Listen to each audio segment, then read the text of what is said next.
Exactly 5 AM ng umaga. Wala lang, namiss ko lang kasabay kumain yung mama at papa ko. Bubulabugin natin sila.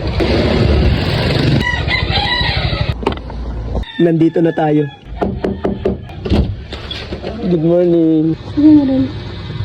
Kain muna tayo. Umaga na, ano ba? Tulog pa kayo. Sabay ako naman pa. Sumama naman ako.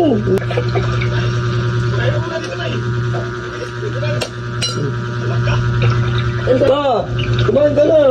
Pangit mo ka ba din? Nakunti ng kanin. Nagkape na daw yung tatay ko. Tulog pa, magluto.